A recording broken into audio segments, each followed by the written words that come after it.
오늘 누가복음 21장 29절부터 36절 말씀을 같이 나누면 좋겠습니다. 신약성경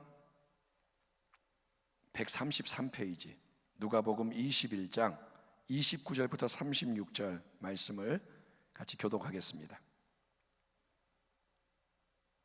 21장 29절입니다.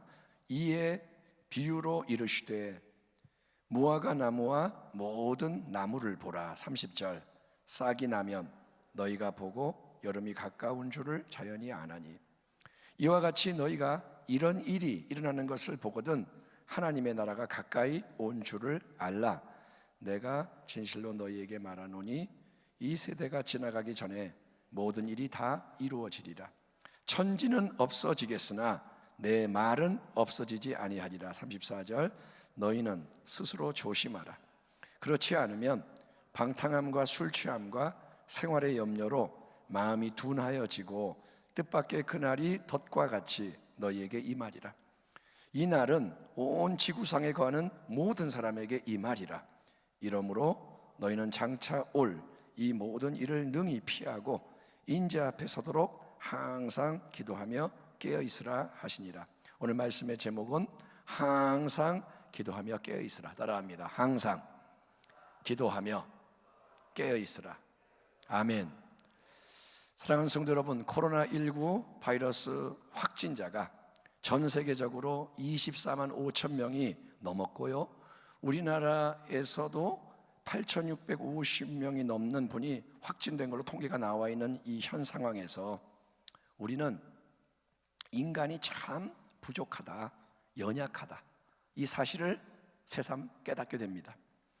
창세기 11장을 보면 사람들은 하늘에 이르는 높은 탑을 바벨에 건축하면서 우리의 이름을 높이자, 우리가 이 높은 탑을 중심으로 하나가 돼서 우리의 뜻을 다 이루자 기고만장했지만 하나님은, 하늘에 계신 그분은 딱 하나를 행합니다.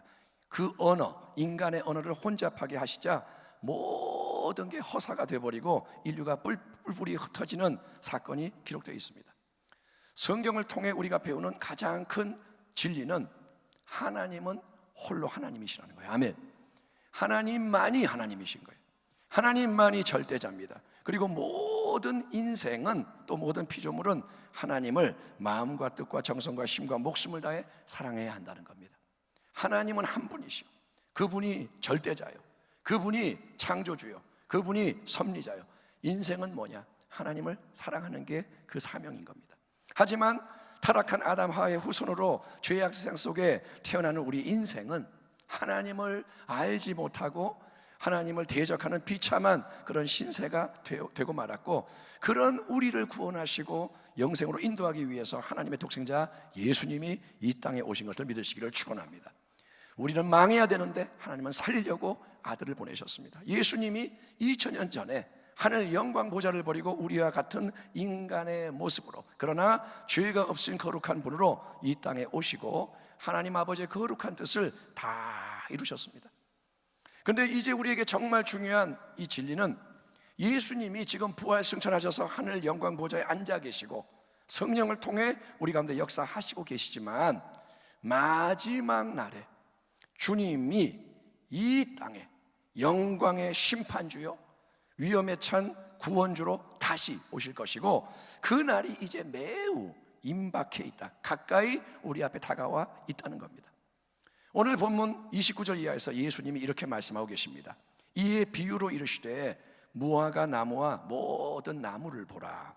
싹이 나면 너희가 보고 여름이 가까운 줄을 자연히 아나니 이와 같이 너희가 이런 일이 일어나는 것을 보거든 하나님의 나라가 가까이 온 줄을 알라. 여러분, 민족과 나라들이 서로 대적해 충돌이 일어나요. 그리고 곳곳에 지진과 기근과 전염병이 발생하며 무서운 일과 하늘로부터 큰 징조들이 나타날 뿐 아니라 예수님의 이름 때문에 고난과 박해가 일어나는 것, 예수님은 이런 여러 가지 일들을 마지막 때의 징조, 주님이 다시 이 땅에 오심으로 역사의 모든 게 끝나는 심판의 날을 예고하는 징조라고 말씀을 하시는 겁니다. 유대인들은 무화과 나무나 모든 나무에 싹이 이렇게 나는 걸 보면 이제 여름이 가까이 오는구나. 곧 여름이 오는 신호가 바로 이 자연의 변화니, 싹이 나는 게 변화니 이제 여름을 준비하자. 세상의 경험과 지식에 따라 대응하는 지혜를 가지고 있었습니다. 우리도 날씨를 보면, 징조를 보면 날씨를 판단하는데 이스라엘 백성도 유대인도 싹을 보면서 여름을 준비하는 지혜가 있다는 거예요. 그런데 여러분, 눈에 보이는 현실의 삶에서만 지혜로우면 만사 오케이가 아니라 여름이 오는 걸 알고 겨울이 오는 걸 알고 이런 보이는 현상에 대비하는 것만이 오케이가 아니라 사실 가장 중요한 것은 마지막에 영원한 운명을 잘 준비하는 건데, 예수님이 다시 오실 때 이 땅의 모든 역사는 여러분 all stop, all shut down, 한순간에 종결됩니다. 여러분, 지금 셧다운 사태가 일어났는데 통제가 되고 다 끝나요. 주님이 오실 때 all stop, 다 끝나는 거예요. 우리 모두는 심판의 자리에서 그때 영원한 천국의 복락이냐 아니면 영원한 지옥의 멸망이냐, 각 사람이 이 땅에서 어떻게 살았느냐, 각자가 몸 가운데 행한 선악의 실체대로 그 영원한 운명이 다 갈리는 거예요. 너는 이쪽, 너는 저쪽, 좌우, 양과 염소, 가라지와 알곡 다 나뉘는데, 지금 이 세상 속에서 일어나는 많은 일들이 이 마지막 때의 도래를 보여주고 있다는 점을 우리가 심각하게 받아들이고 있느냐는 거예요. 지금 되어지는 일들이 심상치가 않은데 그거를 그렇게 느끼고 있느냐는 겁니다. 사스, 신종플루, 메르스, 그리고 올해 초 전 세계를 지금 흔들고 있는 코로나19 바이러스, 그 주기가 점점 짧아지는 이런 전염병들이 창궐하는 것에 대해서 우리는 그 원인을 지금 추론하고, 박쥐가 배후에 있다, 그리고 그 다음에 대책을 지금 세우고 여러 가지 일을 하고 있지만, 이 모든 게 그냥 이번에도 지나가기만 하면 끝나는 안 좋은 일이 아니라, 메르스가 지나갔었고, 사스가 지나갔었고, 이번에도 극복할 수 있습니다, 화이팅, 여러분, 이러면 끝나는 게 아니라 마지막 때 이 세상의 모습을 예고하신 주님의 말씀 속에 이미 거론되어 있는 마지막 때의 징조 중에 하나라는 거예요. 이거는 그냥 되어지는 일들이 아니라 예수님이 말씀하신 징조 중에 하나라는 겁니다. 성도 여러분, 지금 지구의 이 표면 온도가 급격히 상승하고 있습니다. 1000년에 1도 올라갈 게 지금 100년 만에 올라가고 막 이제 뜨거워져요. 그로 인해 발생하는 많은 문제를 우리는 아직 다 예측조차 할 수가 없습니다. 여름에 무더위로 많은 사람이 사망을 해요. 여러분이 뉴스를 살펴보면 유럽에서 몇천 명이 죽고, 그런 일이 없었습니다. 여름에 너무 더워서 사람이 죽어요. 그리고 대규모 산불이 일어납니다. 호주에 산불이 몇 달간 있었잖아요. 너무 뜨거우니까 산불이 나요. 불이 붙어요. 그리고 여기저기 빙하가 지금 녹아내리고, 알프스의 빙하가 녹고 남극의 빙하가 녹고 해수면이 상승하고, 이 모든 게 정상적인 일입니까? 아닙니다. 마지막 때 일어나는 일들이요, 이것은 징조와 신호라는 거예요. 이거는 사인입니다. 이와 같이 너희가 이런 일이 일어난 것을 보거든 하나님의 나라가 가까이 온 줄을 알라. 하나님의 나라가 가까이 온 줄을 알라. 코로나19 바이러스 사태로 인해서 우리의 일상 전체가 바뀌었고, 지금은 코로나19 이전과 이후는 다른 인생입니다. 그런 걸 누가 썼습니다. 사설을 보니까 이제는 세상이 바뀌었다. 교회도 지금 바뀌고 가정도 바뀌고, 우리는 바이러스에 대한 경각심이 생긴 거예요. 이번 일을 겪으면서 바이러스가 뭔지를 알게 됐고, 이제는 경각심이 생겨요. 여기서도 위생을 조심하자, 저기서도 위생 조심, 바이러스에 대해 별 생각이 없던 온 세상이 바이러스에 대한 생각과 말과 행동으로 가득합니다. 하지만 눈에 보이는 바이러스의 이 사태보다 더 중요한 것은 그 모든 것의 의미와 목적입니다. 그래서 예수님은 이렇게 말씀하시는 겁니다. 너희는 스스로 조심하라. 그렇지 않으면 방탕함과 술 취함과 생활의 염려로 마음이 둔하여지고 뜻밖의 그날이 덫과 같이 너에게 임하리라. 이 날은 지구상에 거하는 모든 사람에게 임하리라. 이러므로 너희는 장차 올 이 모든 일을 능히 피하고 인자 앞에 서도록 항상 기도하며 깨어있으라 하시니라. 아멘. 아멘. 우리는 바이러스에 감염되지 않기 위해서 지금 조심합니다. 또 조심하고 또 조심하고, 그렇죠? 그렇지만 우리가 정말 조심해야 할 것은 영적으로 잠들지 않고 깨어있는 겁니다. 바이러스 걸리는 것보다 더 조심할 게 뭐냐? 영적으로 깨어있는 거예요. 그것이 지금 제일 중요한 거예요. 집이 불이 났을 때 만약에 졸고 있거나 쿨쿨 잠자고 있다면 그 사람은 속수무책 당할 수밖에 없고 끝장나는 겁니다. 불이 났는데 나는 자고 있어요. 그러면 죽은 거예요. 끝난 거예요. 예수님은 마지막 심판의 날, 역사의 모든 게 종결되므로 각 사람이 하나님 앞에 서서 영원한 천국 또는 지옥으로 그 운명이 엇갈리는 최종 결선의 날이 반드시 오고, 그날은 곧 오는데 부디 너희는 그날이 너희에게 덫과 같이 갑자기 들이닥치지 않도록 조심해라, 영적으로 깨어라, 준비하고 있어라 당부하신 거예요. 이제 임박하니까 깨어있어라. 오래전 노아의 때 많은 사람들은 방주를 만들면서 회개를 촉구하는 노아의 메시지를 무시하고 조롱했습니다. 노아가 120년 동안 방주를 만들었습니다. 120년 동안 하나님은 경고하시는 거예요. 120년은 뭐냐? 기회를 주시는 거예요. 왜 그들이 근데 무시하고 조롱했느냐? 말을 하늘에서 홍수가 내린다는 노아의 말은 이 세상의 경험과 상식과 논리로 따져볼 때 허무맹랑한 이상한 소리이기 때문에, 그 전에 홍수가 난 적이 없기 때문에. 하지만 노아는 하나님의 말씀을 전하는 거였고, 하나님의 말씀은, 그게 노아의 말이라면 무시해도 되지만 하나님이 하신 말씀이라면 그 말씀은 반드시 그분의 때에 그분의 방법으로 이루어지기 때문에. 아멘. 하나님의 말씀은 이루어집니다. 그래서 예수님이 오셨잖아요. 아멘. 그래서 여러분, 순종하고 준비한 노아의 가족을 뺀 지구상의 그 당시 모든 사람들은 홍수의 심판으로 죽임을 당하고 말았습니다. 한번 생각해 보세요. 노아의 8식구 빼고는 다 죽는 거예요. 이 세상에 그 많은 사람이 노아의 식구 빼고는 다 없어지는 거예요. 예수님은 마지막 때 주님이 다시 오실 때 들이닥칠 심판도 노아의 때 그것과 같으니 정신을 차리고 깨어 준비하라고 말씀을 하십니다. 그러나 그날과 그때는 아무도 모르나니, 하늘의 천사들도 아들도 예수님 자신도 모르고 오직 아버지만 아시느니라. 노아의 때와 같이 인자의 임함도 그러하리라.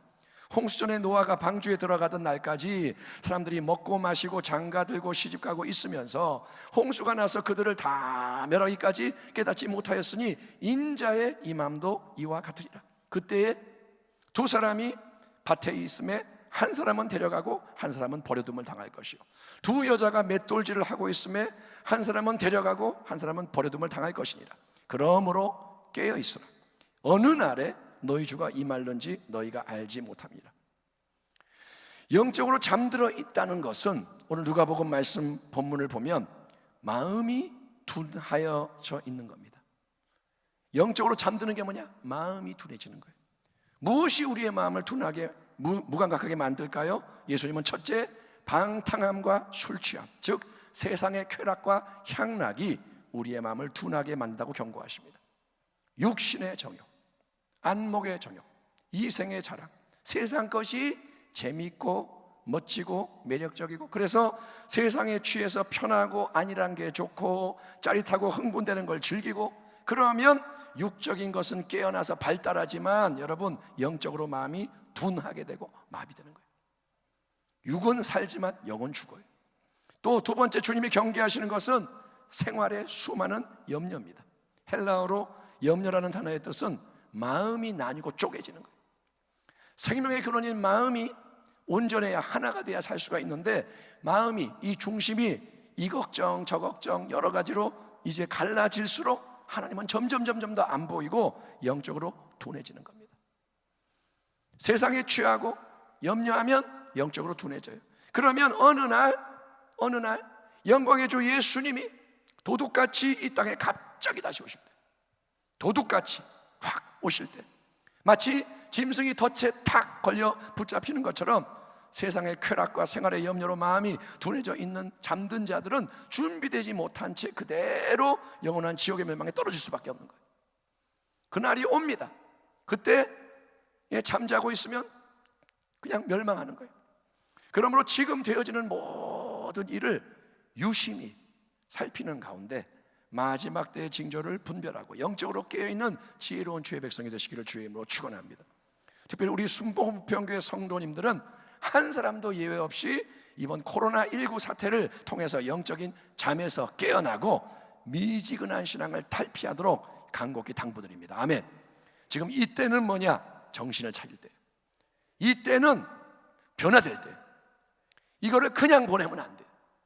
부디 코로나19가 끝나고 이제 다시 일상으로 돌아가게 해주세요. 그냥 일상으로 돌아가면 당신은 큰일 납니다. 그러면 영적인 잠에서 깨어나기 위해서 우리에게 주님이 명하시는 게 뭘까요? 어떻게 해야 우리가 미적지근한 신앙에서 벗어나고 영적으로 명민해질 수 있을까요? 그거는 항상 기도하되 더 깊고 강한 기도로 계속 우리가 나아가는 겁니다. 기도를 바꾸는 겁니다. 아멘. 다시 한번 36절 말씀을 보겠습니다. 이러므로 너희가 장차 올 이 모든 일을 능히 피하고 인자 앞에 서도록 항상 기도하며 깨어 있으라 하시니라. 겟세마네 동산에서 피땀 흘리며 십자가 사명을 위해 간절히 기도하셨던 예수님이 잠들어 있던 베드로에게 이렇게 말씀하십니다. 너희가 나와 함께 한 시간도 이렇게 깨어 있을 수 없더냐? 시험에 들지 않게 깨어 기도하라. 깨어 기도하라. 마음에는 원이로되 육신이 약하도다 하시고, 우리의 육신은 기도하는 걸 싫어합니다. 우리의 육신은 텔레비 보고 영화 보고 놀러 가는 건 좋아하지만, 사람하고 수다 떠는 건 좋아하지만 기도하는 거 싫어합니다. 하지만 시험에 들지 않으려면, 미혹에 빠지지 않으려면, 유혹과 핍박에 굴하지 않으려면 기도하고 또 기도하고 더 깊고 충만한 기도를 통해 여러분 예수님을 바라보며 예수님께 달라붙고 예수님 안에 거하는 예수님의 삶이 되어야 할 줄 믿습니다. 예수님과 연결돼야 살아남아요. 예수님과 연결돼야 여러분은 보호받고 인도받습니다. 이 땅에서 예수님은 항상 기도의 삶을 사셨고 기도함으로 승리하셨습니다. 하나님의 아들이신 그분도 인간이 되신 이 땅의 삶에서는 기도로 승리하셨어요. 지금도 주님이 하시는 가장 중요한 일 중에 하나는 하늘 보좌 우편에서 우리를 위해 중보기도 하시는 겁니다. 주님은 지금도 기도하고 계시고 성령님은 보혜사로서 우리 안에서 기도를 도와주시기 때문에 기도의 자리로 어쨌든 나아가기를 결단하고 힘쓰기만 하면, 육은 기도하는 걸 원치 않지만 나를 쳐서 어쨌든 기도하는 쪽으로 움직이면 여러분 기도의 문은 반드시 열리고 기도의 더 큰 능력이 역사하는 가운데 영적인 각성과 회복이 일어나는 줄 믿습니다. 기도하면 변화가 일어나요. 기도를 해보세요. 기도를 하면 변화가 일어납니다. 기도해라 늘 하는 말이지만 작금의 절망적인 현실 속에서 우리에게 주님이 명하시는 첫 번째 일이 기도하는 겁니다. 지금은 뭐냐? 다 뒤로 하고 기도를 할 때다. 아멘. 여러분 지금 기도하고 계십니까? 식기도 하는 거 말고요. 예배 때 이렇게 모여서 기도하고 집에서 텔레비 보면서 영상으로 기도하고, 이 시간 말고도 기도가 있어야 돼요. 이 시간 말고도 예배가 이어져야 되는 거예요. 여러분 가장 중요한 게 기도하는 거라고 주님이 말씀하시니 모든 방탕함과 술취함, 세상 쾌락, 향락을 버리고 그거 자제하고, 지금은 더구나 사순절 기간입니다. 그러니까 세상 것 좀 내려놓고 생활에 많은 염려도 내려놓고 염려하지 말고, 바이러스 걸리면 어떡하나 이런 거 염려하지 말고 우리 모두 새롭게 기도의 등불을 켜고 하나님 앞으로 나아가기를 축원합니다. 기도를 하는 거예요. 아멘. 오늘 결단하길 바랍니다. 기도의 등불을 켜고 나아가는 거예요. 영적으로 깨어나고 무장하며 주님의 다시 오심을 준비하는 참된 예배자, 헌신자가 되십시오. 곧 다시 오실 임마누엘 주 예수님이 이렇게 말씀하십니다. 너의 잃어버린 첫사랑을 회복해라. 요한계시록에서 주님 말합니다. 에베소 교회에게 첫사랑을 네가 잃어버렸구나. 돌이켜라. 미적지근 적당히 대충 믿는 걸로 만족하지 말고 뜨거운 마음으로 나를 찾는 자가 되라. 라오디게아 교회를 향해 내가 너를 권하노니 내게서 불로 연단한 금을 사서 부유하게 하고 흰옷을 사서 입어 벌거벗은 수치를 보이지 않게 하고 안약을 사서 눈에 발라 보게 하라. 무릇 내가 사랑하는 자를 책망하여 징계하노니 그러므로 네가 열심을 내라. 회개하라. 이러므로 너희가 장차 올 이 모든 일을 능히 피하고 인자 앞에 서도록 항상 기도하며 깨어 있으라 하시니라. 마지막 때인 이때에 우리의 가장 시급하고 중요한 일이 항상 깨어 기도하는 겁니다. 마음을 여러분 찢는 심령을, 마음을 찢는 심령을 하나님 앞에 여러분 쏟아내는 기도. 아멘. 마음을 찢는 거예요. 지금은 마음을, 둔한 마음을 가지고 있는데 마음을 찢어서 속에 있는 걸 하나님께 쏟아내는 거예요. 하나님, 이게 내 안에 있어요. 염려할 걸 하나님께 드리고 답답한 걸 쏟아내고 하나님, 예수님 부르면서 그 기도를 배우고 그 기도를 통해 늘 주님의 뜻을 알고 행하는 교회. 아멘. 주님이 지금 원하시는 게 뭔지를 깨닫는 교회, 그리고 주님 다시 오시는 그날을 멸망의 심판날이 아니라 영광의 복된 날로 맞이하게 되는 참된 성도가 다 되시기를, 마라나타 곧 다시 오실 우리 주 예수 그리스도의 이름으로 축원합니다. 항상 깨어 기도하기를 축원합니다. 기도하겠습니다. 하나님 아버지, 오늘 이 밤에 주님의 마음을 알게 하여 주옵소서. 주님의 말씀을 흘려듣지 않게 하소서. 마음이 굳어서 우둔하여서 이런 말씀 앞에서도 자극이 없다면 정말 그거는 불났을 때 자고 있는 겁니다. 주님, 우리를 깨워 주시옵시고 어떻게든 육을 쳐서 복종하고 주여 기도의 자리에 무릎을 꿇고 1분이라도 더 주님 앞에 머물기를 결단할 때 은혜가 임하게 하여 주옵시고, 우리가 주여 마음이 새로워져 변화를 받아 하나님의 뜻을 알고 아버지 좌로 우로 어떻게 가야 할지 인도함을 받는 이 마지막 때에 세상의 풍조에 쓸려가는 게 아니라 하나님의 영광스러운 그 나라를 위해 전진하는, 복음을 증거하고 변화를 일으키고 주님이 기뻐 받으시고 승리케 하시는 우리 순복음부평교회 귀한 성도들의 삶이 되게 하여 주옵소서. 오늘 이 밤에 기도를 받아 주옵소서. 찬양을 받아 주옵소서. 예배 능력을 주시옵소서. 성령이 새롭게 역사하여 주옵소서. 예수님 존귀하심으로 감사하며 기도하옵나이다. 아멘.